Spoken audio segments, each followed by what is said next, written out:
રાજ્યની આંગણવાડીઓમાં પ્રવેશોત્સવ અંતર્ગત મહત્તમ નોંધણી સુનિશ્ચિત કરવાના હેતુથી મહિલા અને બાળ વિકાસ વિભાગ દ્વારા તારીખ 19 અને 20 મે 2026 દરમિયાન બાલક પાલક સર્જન કાર્યક્રમનું આયોજન કરવામાં આવ્યું હતું. મહિલા અને બાળ વિકાસ વિભાગ મંત્રી ડોક્ટર મનીષાબેન વકીલના માર્ગદર્શનમાં રાજ્યના બાળકોના સર્વાંગી વિકાસ, પાયાના શિક્ષણ અને જીવન ઘડતરના ઉદ્દેશ્ય સાથે આ કાર્યક્રમ યોજાયો હતો, જેમાં 17.59 લાખથી વધુ વાલીઓ અને 19.70 લાખથી વધુ બાળકો સહભાગી થયા હતા.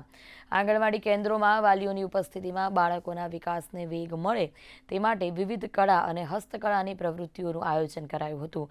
તેમાં બાળકો અને વાલીઓએ સાથે મળીને બોટલના ઢાંકણા, પાંદડા, ઇયરબડ્સ, ભીંડા અને આંગળીઓનો ઉપયોગ કરીને છાપકામ કર્યું હતું.